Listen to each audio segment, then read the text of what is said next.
आगे बढ़ेंगे, बात करेंगे डीपसीक की। चीन के नए एआई स्टार्टअप के आने से तकनीकी शेयर मार्केट में खलबली मच गई है। एक दिन के अंदर कुछ ही देर में तकनीकी शेयर के करीब $600 बिलियन हवा में उड़ गए।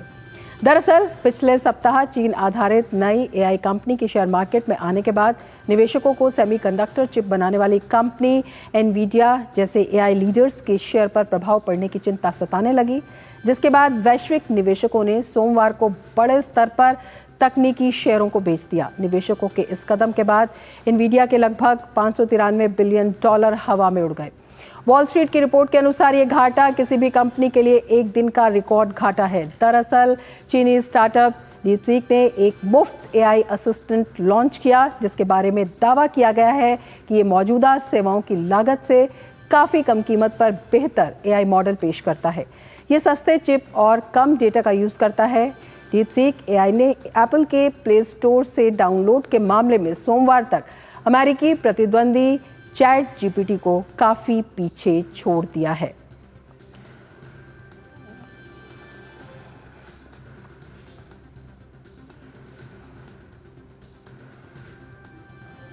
तो अब आपको बताएंगे क्या है चीन का डीपसीक, जिसने खलबली मचा दी है। DeepSeek V3 powered AI assistant model है। 10 जनवरी को इसे लॉन्च किया गया था और लॉन्च होने के बाद से ही ये काफ़ी पॉपुलर हो रहा है। और क्या है इसकी पॉपुलैरिटी की वजह, ये भी हम बताते हैं।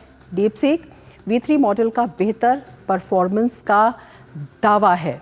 बेहतर परफॉर्मेंस के साथ साथ इसमें H800 चिप का उपयोग करके V3 मॉडल को ट्रेन किया गया है।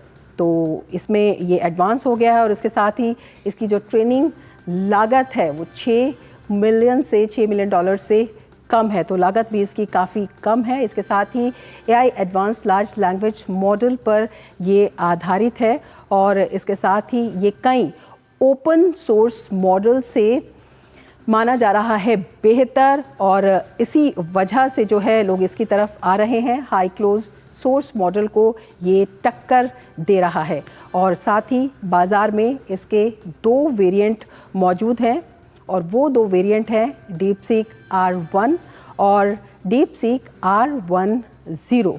और सबसे बड़ी बात ये है, जो डीपसीक R1 है और डीपसीक R10 है, ये 2 वेरिएंट हैं, इन्हें मुफ्त में डाउनलोड किया जा सकता है। और मुफ्त में अगर ये डाउनलोड किया जाता है तो इसमें किसी भी तरह के लाइसेंस की ज़रूरत नहीं है।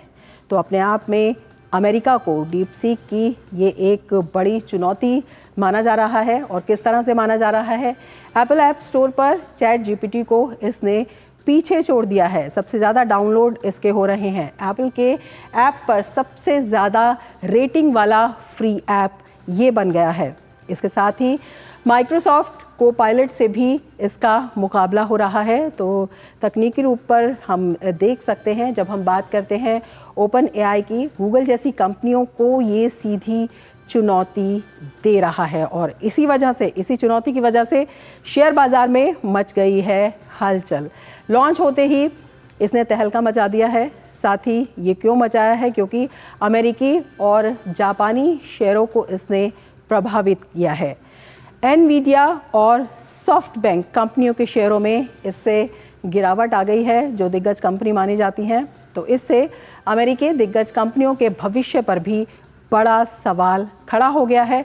और ये सवाल क्यों खड़ा हुआ है, क्योंकि किफ़ायती होने की वजह से बाज़ार में ये अपनी पकड़ बना सकता है। जिस तरह से इसे डाउनलोड किया जा रहा है और जिस तरह से ये कॉस्ट इफ़ेक्टिव साबित हो रहा है और जिस तरह से इसकी जो लोकप्रियता अभी लोगों में बढ़ गई है, अमेरिकी बाज़ार में इससे बिकवाली का दबाव आ गया है।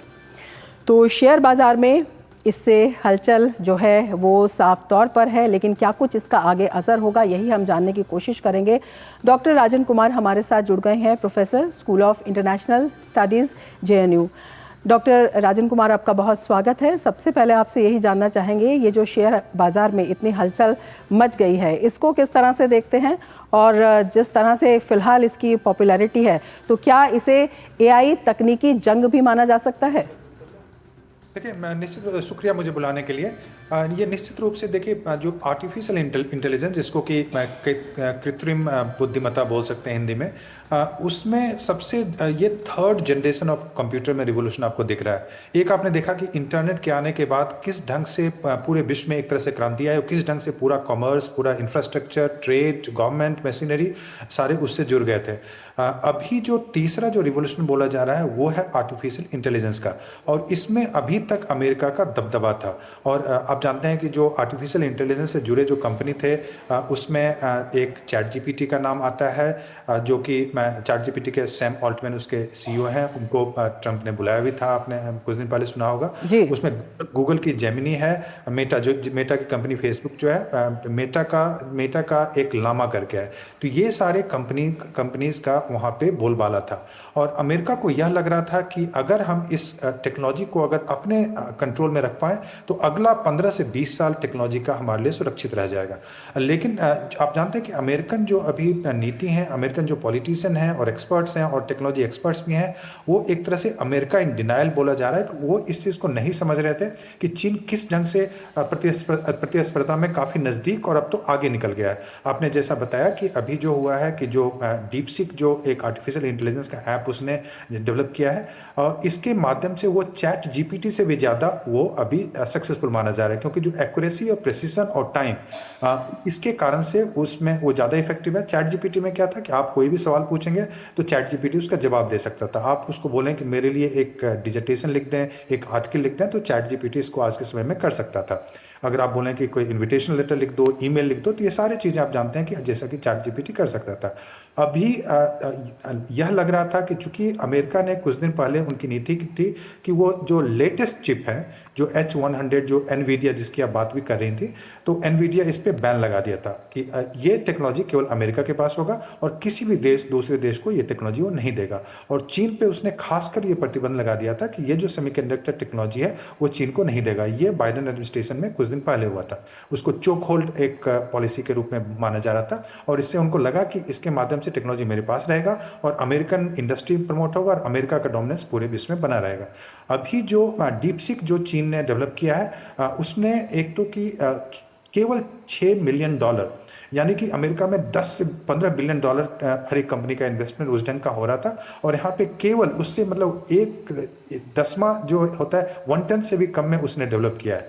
दूसरा कि उसमें केवल 6 महीने के अंतराल में इसने डेवलप किया है। और तीसरा कि अमेरिकन एक्सपोर्ट जो कि सेमीकंडक्टर एक्सपोर्ट उसने बैन कर दिया था, उसके बावजूद किया है।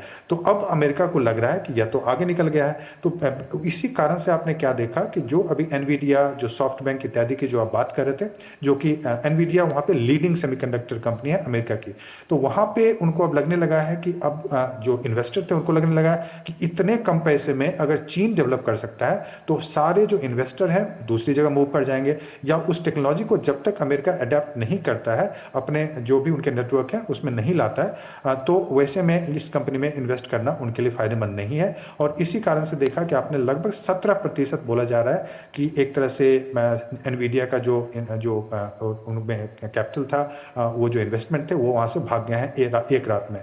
तो यह बहुत बड़ी खबर है पूरे विश्व के लिए, क्योंकि लग रहा था कि चीन को अमेरिका रोक पाएगा, लेकिन अमेरिका एक तरह से डिनायल में है। अमेरिका जो जिस ढंग से चीन पूरी तरह से सिक्योरिटी। डॉक्टर राजन, यही आपसे समझना चाहेंगे, अभी अमेरिका को चुनौती देता हुआ ये दिखाई दे रहा है, लेकिन जिस तरह से ये पूरा अगर हम इसका स्वरूप देखते हैं, सस्ता भी है और इसके एडवांस भी है और लोकप्रिय भी बहुत ज़्यादा हो गया है, विश्व भर पर इसका क्या असर पड़ेगा? जो टेक कंपनीज है उनके लिए भी एक बड़ा चैलेंज ये देता है। निश्चित रूप से ये जो आर्टिफिशियल इंटेलिजेंस का कंट्रोल था बहुत ही कम देशों के पास है, जिसमें कि प्राइमरली आप जानते हैं मुख्यतः अमेरिका के पास है और कुछ यूरोप के देशों में उस ढंग का डेवलपमेंट हो रहा था। तो अभी विश्व में यह होगा कि अब जो लोग अमेरिका पे भरोसा कर रहे थे, अमेरिका से चिप मंगा रहे थे, अब वो चिप नहीं मंगा के वो इस टेक्नोलॉजी को अपने तरीके से बढ़ाने की कोशिश करेंगे। एक अच्छी बात यह है कि ये एक ओपन एआई मॉडल है, मतलब अभी आपने जैसा बताया अपने प्रोग्राम में भी कि उसको लाइसेंस आपको लेने की जरूरत नहीं, इसको अभी खरीदने की जरूरत नहीं है। ये आप चाहें तो इंडिया में भी आप यूज़ कर सकते हैं और अमेरिका और यूरोपियन कंट्री भी यूज़ कर सकते हैं। अब जब यूरोप को यह लगेगा कि हमें अमेरिका पर डिपेंडेंट नहीं रहना है, तो वो चीन के साथ अपने संबंध बनाने की कोशिश करेगा। एक दूसरी सबसे बड़ी समस्या यह है कि मान लीजिए कि इसका डोमिनेंस और भी फ्यूचर में बढ़ता है, इसके यूजर बढ़ते हैं, तो फिर चीन उसमें लाइसेंस भी फ्यूचर में ला सकता है। तो यह भी डर है, क्योंकि चीन सोशलिस्ट कंट्री है, वो जो आपका डेटा है उसको भी कंट्रोल कर सकता है, डेटा को यूज़ कर सकता है, और डेटा को अभी के समय में देखेंगे गोल्ड के रूप में देखा जाता है। और सबसे बड़ी जो कंपनीज हैं वो सारे, चाहे गूगल, फेसबुक और एनवीडिया सेमीकंडक्टर कंपनी इत्यादि, ये सारे जो अमेरिकन कंपनी हैं, ये लेटेस्ट टेक्नोलॉजी H100 जो एक सेमीकंडक्टर चिप है उसको यूज़ करते थे। अब चीन ने एक पुरानी टेक्नोलॉजी को यूज़ करते हुए बहुत ही कम किफ़ायती रेट पे उसको डेवलप कर दिया, तो लोगों का आकर्षण चीन की ओर बढ़ेगा, और खासकर जो ग्लोबल साउथ के देश हैं उनका आकर्षण चीन के पास बढ़ेगा। तो इसका बहुत ही ज़्यादा असर मुझे लगता है कि वैश्विक राजनीति पे भी पड़ने वाला है। जो इंफ्रास्ट्रक्चर में इतने कम खर्चे पे अगर कोई सर्विस प्रोवाइड कर रहा था, आप वहाँ पे जाएंगे, आप अमेरिका से इतनी कॉस्टली टेक्नोलॉजी क्यों यूज़ करना चाहेंगे? तो इसका असर पूरा विश्व पर रहेगा, और अमेरिका को यह समझना चाहिए कि चीन काफ़ी आगे निकल चुका है, और अमेरिका अभी भी टैरिफ लगाने की कोशिश कर रहा है और दूसरे देशों पर दबाव बनाने की कोशिश कर रहा है। तो मुझे लगता है कि अमेरिका को भी भारत जैसे देश और जो इस ढंग के प्रजातांत्रिक देश हैं उससे सहयोग बढ़ा के एक लेटेस्ट जो टेक्नोलॉजी है उसमें सहयोग बढ़ा के लाने की जरूरत है, जो कि मुझे लगता है कि अभी ट्रंप एडमिनिस्ट्रेशन उसको समझने के लिए तैयार नहीं है। बिल्कुल, बहुत शुक्रिया डॉक्टर राजन कुमार, इतने सरल शब्दों में ये महत्वपूर्ण बात समझाने के लिए बहुत धन्यवाद। और अब बात करेंगे दिव्य भव्य महाकुंभ की।